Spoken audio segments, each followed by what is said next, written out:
Hello दोस्तों, आपका अपने यूट्यूब चैनल प्रीति ईडू वर्ल्ड पे आपका स्वागत है। हम पॉलिटी घटना चक्र 2026 पढ़ रहे थे। हम संविधान के अनुच्छेद पढ़ रहे थे, जिसका पार्ट 2 तक हो गया था। आज हम पार्ट 3 पढ़ेंगे। हमारा 16 क्वेश्चन तक हो गया था, आज 17 क्वेश्चन स्टार्ट करेंगे।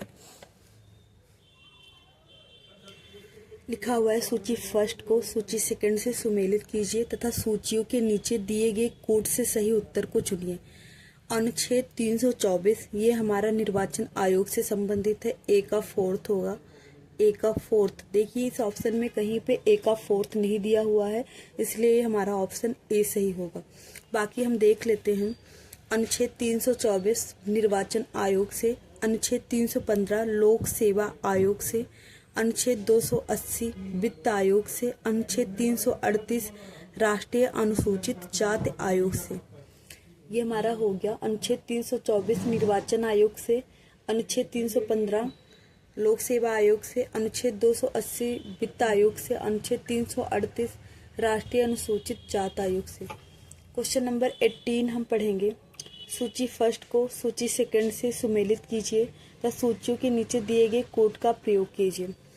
अनुच्छेद 323 ए ये है प्रशासनिक अधिकरण से, इसका 2 है, ए का 2, इसमें भी सी सही है, ए का 2 दिया हुआ। अगर आपको ये नहीं याद है तो आपको अनुच्छेद 324 देख लेना। ये है निर्वाचन आयोग से, यानी कि बी का फर्स्ट होना चाहिए। बी का फर्स्ट केवल सी ऑप्शन में है, इसलिए हमारा ऑप्शन सी सही होगा। बाकी अनुच्छेद हम देख लेते हैं। अनुच्छेद 323 ए प्रशासनिक अधिकरण से, अनुच्छेद 324 निर्वाचन से, अनुच्छेद 330 लोकसभा में अनुसूचित जातियों और अनुसूचित जनजातियों के लिए स्थानों का आरक्षण, अनुच्छेद 320 लोक सेवा आयोग के कार्य, अनुच्छेद 323 ए प्रशासनिक अधिकरण, अनुच्छेद 324 निर्वाचन, अनुच्छेद 330 लोकसभा में अनुसूचित जातियों और अनुसूचित जनजातियों के लिए स्थानों का आरक्षण, अनुच्छेद 330 लोकसभा में अनुसूचित जातियों और अनुसूचित जनजातियों के लिए स्थानों का आरक्षण, अनुच्छेद 320 लोक सेवा आयोग के कार्य, अनुच्छेद 320 लोक सेवा आयोग के कार्य। क्वेश्चन नंबर 19 हमारा है। सूची फर्स्ट को सूची सेकंड से सुमेलित कीजिए और सूचियों के नीचे दिए गए कोड का प्रयोग कर सही उत्तर को चुनिए। भारत का संचित निधि, अनुच्छेद 266, इसका ए फर्स्ट होगा, तो हमारा ऑप्शन सी और डी दोनों में है। वित्त आयोग 280 होता है, यानी कि आर्टिकल 280 में है, तो बी का होगा तीसरा। हम देखेंगे बी का तीसरा किस में है, इसे ऑप्शन सी होगा हमारा सही, क्योंकि बी का तीसरा सिर्फ ऑप्शन सी में ही है। इसका हम देख लेंगे। भारत और राज्यों की संचित निधियां, अनुच्छेद 266, वित्त आयोग अनुच्छेद 280, वित्तीय आपातकाल अनुच्छेद 360, भारत के नियंत्रक और महालेखा परीक्षक अनुच्छेद 148। क्वेश्चन नंबर 20 हमारा है। सूची फर्स्ट को सूची सेकंड से सुमेलित कीजिए और नीचे दिए गए कोड से सही उत्तर को चुनिए। सूची फर्स्ट, सूची सेकंड। संवैधानिक संशोधन अनुच्छेद 368 में है, ए का फोर्थ होगा। ए का फोर्थ सिर्फ ऑप्शन बी में है, इसलिए इसका ऑप्शन बी सही होगा। बाकी देख लेते हैं। वित्त आयोग अनुच्छेद 280, वित्तीय आपात अनुच्छेद 360, अखिल भारतीय सेवाएं अनुच्छेद 312।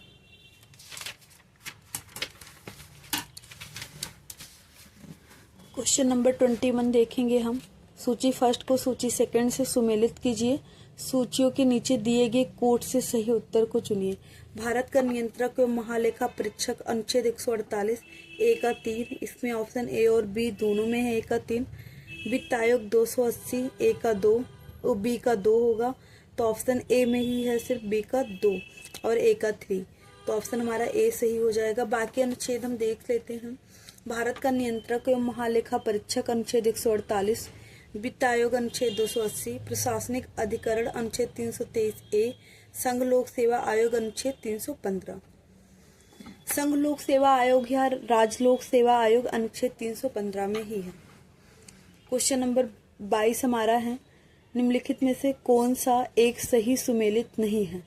अंतर्राज्यीय परिषद अनुच्छेद 263 में सही है, वित्त आयोग अनुच्छेद 280 सही है।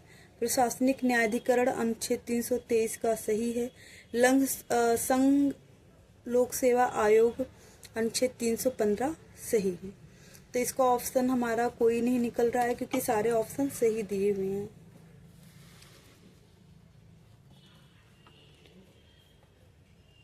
क्वेश्चन नंबर 23 हमारा है, सूची फर्स्ट को सूची सेकंड से सुमेलित कीजिए तथा सूचियों के नीचे दिए गए कोड का प्रयोग कर सही उत्तर चुनिए। सूची फर्स्ट और सूची सेकंड। अनुच्छेद 26 किससे संबंधित है? ये है हमारे धार्मिक कार्यों के प्रबंधन की स्वतंत्रता। अनुच्छेद 40 ग्राम पंचायतों का गठन, यानी कि बी का होगा फोर्थ इसमें दिया हुआ है।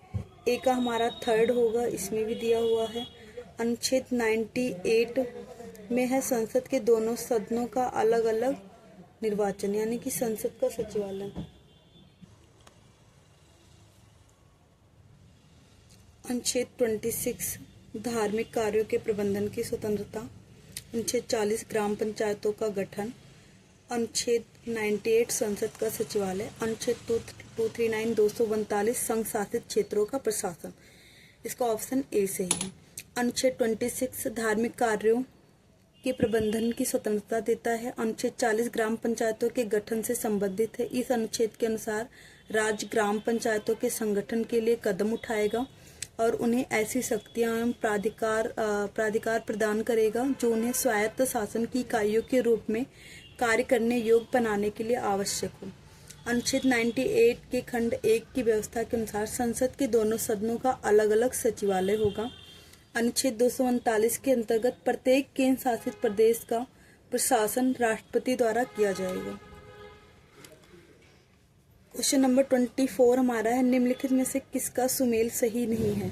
अनुच्छेद 17 न्याय के समझ समानता, ये हमारा सुमेलित सही, ये हमारा गलत है क्योंकि अनुच्छेद 17 में अस्पृश्यता का अंत है। अनुच्छेद 78 संसद का गठन, गलत है क्योंकि अनुच्छेद 78 में जो है राष्ट्रपति को जानकारी देने के संबंध में प्रधानमंत्री के कर्तव्य हैं। अनुच्छेद 192 संसद सदस्यों के वेतन और भत्ते, गलत है क्योंकि अनुच्छेद 192 राज्य विधानमंडल के सदस्यों की निरहर्ताओं से संबंधित प्रश्न पर है। तो इसका हमारा ऑप्शन अनुच्छेद 352 आपात स्थिति की घोषणा, हमारा ऑप्शन डी सही है। देखेंगे अनुच्छेद 352 में आपात स्थिति की घोषणा का उल्लेख है। अन्य अनुच्छेदों के सही प्रावधान इस प्रकार है। अनुच्छेद 17 अस्पृश्यता का अंत। 78 राष्ट्रपति को जानकारी देने के संबंध में प्रधानमंत्री के कर्तव्य। अनुच्छेद 192 राज्य विधानमंडल के सदस्यों के निरहर्ताओं से संबंधित प्रश्नों पर विनिश्चय।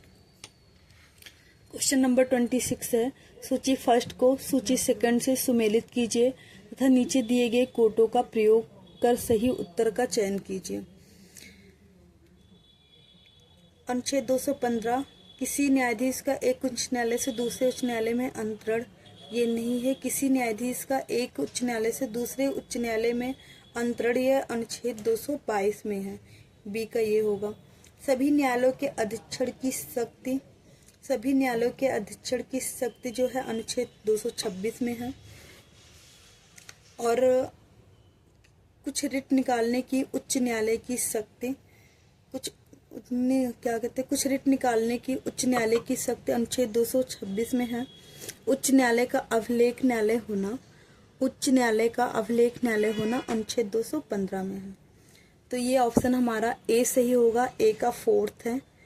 215 एक उच्च न्यायालय का अभिलेख न्यायालय होना अनुच्छेद 215 में है, फोर्थ होगा। बी का होगा अनुच्छेद 222। अनुच्छेद 222 का होगा किसी न्यायाधीश का एक उच्च न्यायालय से दूसरे उच्च न्यायालय में अंतरण। अनुच्छेद 226 होगा कुछ रिट निकालने के उच्च न्यायालय की शक्ति। उच्च न्यायालय का अभिलेख न्यायालय होना अनुच्छेद 215 में दिया गया है। तो ये हमारा ऑप्शन ए सही होगा। क्वेश्चन नंबर 26 है, भारतीय संविधान के किस अनुच्छेद में केंद्र शासित प्रदेशों के लिए उच्च न्यायालय का प्रावधान है? भारतीय संविधान के अनुच्छेद में किस अनुच्छेद में केंद्र शासित प्रदेशों के लिए उच्च न्यायालय का प्रावधान है? तो ये ऑप्शन हमारा अनुच्छेद 241 होगा। भारतीय संविधान के भाग 8 में संघ राज्य क्षेत्रों के बारे में निम्नलिखित प्रावधान है। अनुच्छेद 239 में कहा गया है संघ राज्य क्षेत्रों का प्रशासन। अनुच्छेद 239 में कहा गया है संघ राज्य क्षेत्रों का प्रशासन। अनुच्छेद 240 में कहा गया है कुछ संघ राज्य क्षेत्रों के लिए भी नियम बनाने की राष्ट्रपति की शक्ति। कुछ संघ राज्य क्षेत्रों के लिए भी नियम बनाने की राष्ट्रपति की शक्ति। अनुच्छेद 241 में कहा गया है संघ राज्य क्षेत्रों के लिए उच्च न्यायालय। अनुच्छेद 241 में कहा गया है संघ राज्य क्षेत्रों के लिए उच्च न्यायालय। अनुच्छेद 242 निश्चित है। अनुच्छेद 239 संघ राज्य क्षेत्रों का प्रशासन। 240 कुछ संघ राज्य क्षेत्रों के लिए भी नियम बनाने की राष्ट्रपति की शक्ति। अनुच्छेद 241 संघ राज्य क्षेत्रों के लिए उच्च न्यायालय। 242 निश्चित है। क्वेश्चन नंबर 27 हमारा है सूची फर्स्ट को सूची सेकंड से सुमेलित कीजिए तथा सूचियों के नीचे दिए गए कोड से सही उत्तर का चयन कीजिए। अनुच्छेद 76 भारत का महान्यायवादी है, इसमें इसका ए का थर्ड होगा। अनुच्छेद 148 भारत का नियंत्रक और महालेखा परीक्षक, इसका फर्स्ट होगा। अनुच्छेद 75 एक होगा केंद्रीय मंत्रियों की नियुक्ति। अनुच्छेद 131 सर्वोच्च न्यायालय का क्षेत्राधिकार, इसका ऑप्शन हमारा बी सही होगा। ए का 3, बी का फर्स्ट, सी का फोर्थ, डी का सेकंड। अनुच्छेद 76 भारत का महान्यायवादी। अनुच्छेद 148 भारत का नियंत्रक एवं महालेखा परीक्षक। अनुच्छेद 75 एक केंद्रीय मंत्रियों की नियुक्ति। अनुच्छेद 131 सर्वोच्च न्यायालय का क्षेत्राधिकार।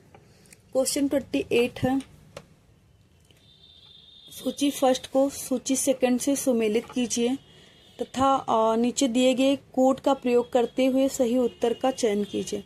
प्रावधान दिया हुआ है और संविधान के अंतर्गत अनुच्छेद विधि के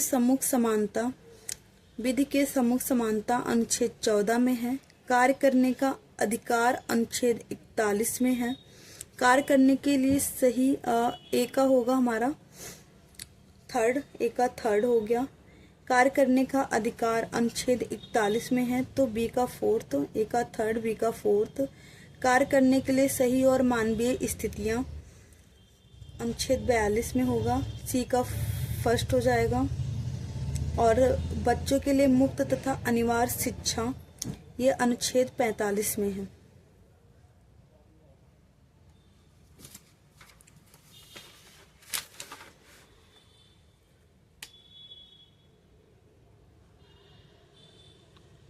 सभी बच्चों के लिए 14 वर्ष की आयु तक मुफ्त तथा अनिवार्य शिक्षा का प्रावधान मूलतः नीति निर्देशक तत्वों के तहत अनुच्छेद 45 में वर्णित है, परंतु 600वें संविधान संशोधन 2002 द्वारा 6 से 14 वर्ष तक की आयु के बच्चों के लिए मुफ्त तथा अनिवार्य शिक्षा को अनुच्छेद 21 का के रूप में मूल अधिकारों में शामिल किए जाने के साथ साथ अनुच्छेद 45 में इसके स्थान पर 6 वर्ष से कम आयु के बच्चों के लिए प्रारंभिक बाल्यावस्था देखरेख और शिक्षा का उपबंध 1 अप्रैल 2010 से प्रतिस्थापित किया गया है। क्वेश्चन नंबर 29 हमारा है निम्नलिखित में से कौन सा सही सुमेलित नहीं है? भारतीय संविधान का अनुच्छेद संबंधित राज्य। अनुच्छेद 371 का नागालैंड सही है। अनुच्छेद 371 खा असम सही है। 371 का नागालैंड, 371 खा असम, 371 गा मेघालय, ये गलत है क्योंकि 371 गा जो है हमारा मणिपुर से है। ये मेघालय नहीं, ये क्या कहते हैं, मेघालय नहीं होगा, ये मणिपुर होगा। अनुच्छेद 371 घा आंध्र प्रदेश, ये सही है। तो ऑप्शन हमारा सी होगा क्योंकि वहाँ पे मणिपुर होगा। संविधान के भाग 21 अस्थायी संक्रमणकालीन और विशेष उपबंध के अनुच्छेद एवं संबंध राज्य इस प्रकार है। अनुच्छेद 371 महाराष्ट्र और गुजरात। अनुच्छेद 371 का नागालैंड, 371 खा असम, 371 गा मणिपुर, 371 घा आंध्र प्रदेश या तेलंगाना, 371 अंगा आंध्र प्रदेश में केंद्रीय विश्वविद्यालय। 371 चा सिक्किम। 371 छा मिजोरम। 371 जा अरुणाचल प्रदेश। 371 झा गोवा। 371 इया कर्नाटक है। ये हमारे अनुच्छेद जो हैं बहुत इम्पोर्टेंट है, इसको आप बार बार पढ़ेंगे तो आपको ये तैयार हो जाएगा। अनुसूचियां हैं हमारा नेक्स्ट चैप्टर, इसको हम कल की क्लास में पढ़ेंगे। Thank you class.